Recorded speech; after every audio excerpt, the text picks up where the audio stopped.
Inalam naman ni Kuya ang plano ng nominadong si Apey. Sila pong lahat, Kuya. Message ng Candy po and ibibigay ko po sa kanila, Kuya.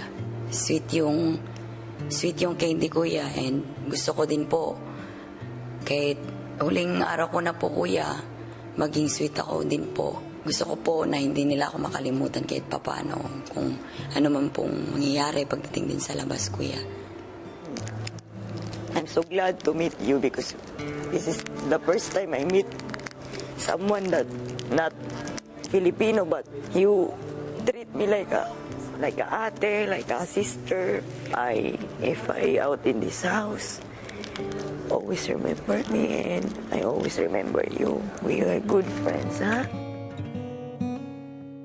And I'm so happy to have a friend like you, like a baby boy. Okay? Hagi-wagi. Thank you so much po. Matapos kausapin ang ibang housemates, nilapitan naman ni Apey ang kanyang Kuya Mark. Ito, kung mangyari man ako ang lalabas dito sa bahay ni Kuya, hindi ko man sinushow sa'yo na kasi hindi talaga ako showy. Sa heart ko, Kuya kita eh. Kuya kita, kaya ito, sorry sa mga nagawa ko sa'yo. Basta, yung sinasabi ko lang sa'yo na hindi ako showy, hindi ako sweet. Medyo ganito ako. Astig, palaban. May gustong patunayan na sobraan lang. Nagiging mali na. Pero ito lang masasabi ko, I'm sorry. And you can do it. Brother, can do it. And fight lang. Fight lang tayo. For your family, kina papa, kina ate, fight lang.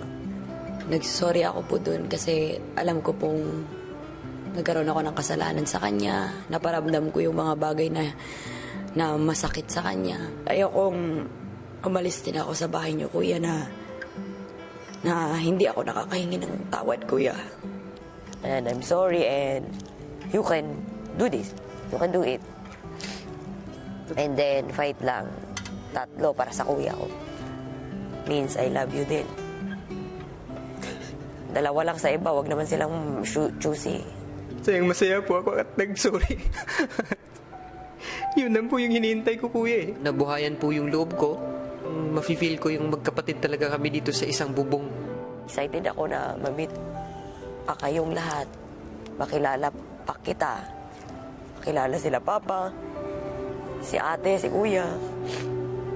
At makilala ko yung 2 pamangkin ko. Alam mo nga, pamalam mo ate, malaking bagay talaga to sa akin itong salitang ito. Tapos, alam mo tol, accept kita kahit ano ka pa eh. Basta tol, tandaan mo, humahanga ako sa'yo. Maraming salamat, tol. Parang gusto ko pa siyang makilala. Pero bilang kapatid niya, Kuya, alam ko ganun ko na lang siya nasaktan, Kuya. At gusto ko yung sakit na yun mapawi, Kuya. Ganun na. Sabi ko.